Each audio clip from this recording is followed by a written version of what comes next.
अभी एसडीएम को जाती नहीं होती, उसकी मम्मी ना होता तो भी पिटता, वो गुजर होता तो भी पिटता, बामना होता तो भी पिटता। राजस्थान के टोंक जिले के समरावता गांव में 13 नवंबर को जबरदस्त हिंसा हुई। हिंसा के बाद गांव का माहौल तनावपूर्ण बना हुआ है और गांव में भारी पुलिस बल की तैनाती की गई है। एक तरफ एसटीएफ की टीम पूरे इलाके में सर्च ऑपरेशन चला रही है, तो दूसरी तरफ पुलिस ने 60 लोगों को हिरासत में भी ले लिया है। दरअसल 13 नवंबर को देवली उनियारा विधानसभा सीट के लिए उपचुनाव हो रहा था। वोटिंग की प्रक्रिया चल रही थी कि इसी दौरान निर्दलीय प्रत्याशी नरेश मीणा की स्थानीय एसडीएम से बहस हो गई। बहस इतनी ज्यादा बढ़ी कि मीणा ने एसडीएम को थप्पड़ जड़ दिया। इसके बाद वही हुआ जिसका अंदेशा था। देर शाम होते होते पुलिस और मीणा के समर्थकों में झड़प हो गई, जिसमें नरेश मीणा के समर्थकों ने पुलिस पर जमकर पथराव किया और कई वाहनों में आग लगा दी। लिहाजा पुलिस ने भी जवाबी कार्रवाई करते हुए लाठीचार्ज किया और आंसू गैस के गोले दागे। इस हिंसक घटना में अब तक 15 पुलिस वाले घायल हुए हैं, साथ ही कई ग्रामीणों के भी घायल होने की खबर है। अभी तक 25 बड़े वाहन और 50 के करीब दुपहिया वाहनों के जलने की जानकारी मिली है। चूंकि हिंसा अभी फिर से शुरू हो गई है, इसलिए आंकड़े अपडेट हो सकते हैं। मामला क्या है वो भी समझ लेते हैं। जैसा कि बताया, राजस्थान में 13 नवंबर को 7 विधानसभा सीटों के लिए वोटिंग होनी थी। इनमें से एक सीट देवली उनियारा भी थी।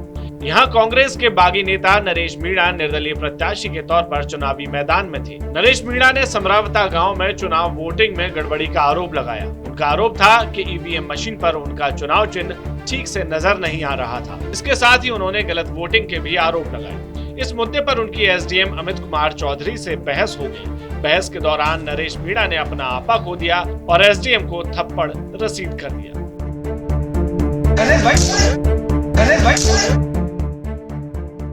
एसडीएम को थप्पड़ मारने के बाद नरेश मीणा खुद धरने पर बैठ गए। ऑन ड्यूटी सरकारी अधिकारी को थप्पड़ मारने पर नरेश मीणा गिरफ्तार हो सकते थे, तो उन्होंने अपने समर्थकों से समरावता गांव पहुंचने की अपील की, जिसके बाद उनके सैकड़ों समर्थक वहां पहुंच गए और हंगामा शुरू हो गया। ये हंगामा अगले दिन भी जारी रहा। पुलिस वालों ने पहले नरेश मीणा से सरेंडर करने का आग्रह किया, लेकिन वो लगातार मना करते रहे। इसके बाद पुलिसकर्मी उन्हें खींच कर ले गए।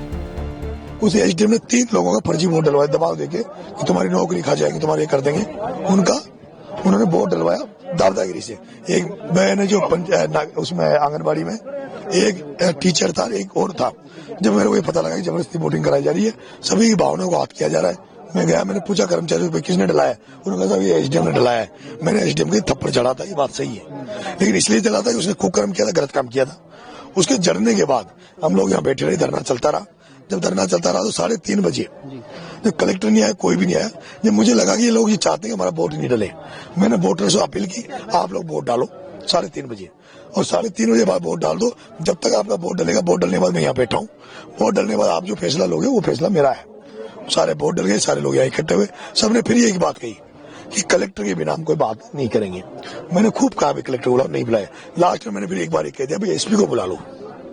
एसपी बुलाओ, एसपी की बात भी मान लेंगे, लेकिन एसपी यहाँ 50 मीटर पे बैठा था स्कूल में, वो नहीं आया।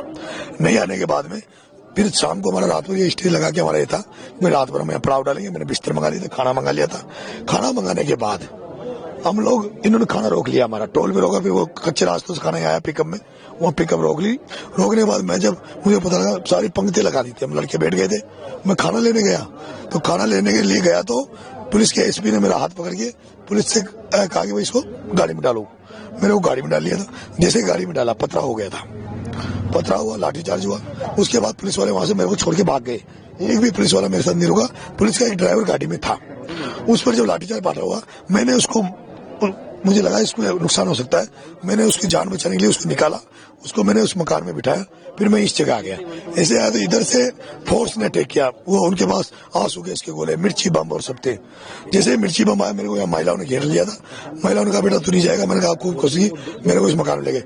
बाद में मिर्ची बम फेंके, मैं यहाँ आके घायल हुआ। मुझे यहाँ से फिर पीछे खेतों से 7-8 लोगों ने उठाकर बेहोशी था, मैं मेरे को 4-5 किलोमीटर ले गए थे। मैं वहां जाके रहा। फिर रात भर हमने सब लोगों से बात करी। सब लोगों से बात करके जो भी हमारे लोग थे उनसे बात करने के बाद यहाँ का हमें पता लग गया था कि पुलिस यहाँ मकानों में आग लगा रही है, यहाँ गाड़ियों में आग लगा रही है। फिर हमने हमने सब करके फिर अभी सुबह 7 बजे मैं जैसे उठा हूँ, रात भर मैं सोया नहीं, सुबह उठते ही मैं यहाँ आपके बीच में हूँ। अब देख रहा हूँ यहाँ देख हालत जो देखा है, 60 लोगों को गिरफ्तार करा इस पूरे मामले में। वो लोग निर्दोष है, वो सारे लोग निर्दोष है। जो भी दंड दे वो मुझे दे, मैं दंड जितना भी दंड दे पुलिस, मुझे चाहे फांसी लगा दे, मैं उसके लिए तैयार हूँ। पर आम लोगों को जो नुकसान किए उसकी प्रशासन भरपाई करे, सरकार भरपाई करे। फिलहाल मामले में अब नरेश मीणा की गिरफ्तारी के बाद बवाल हो रहा है, जिसे स्थानीय प्रशासन शांत करवाने में लगा है।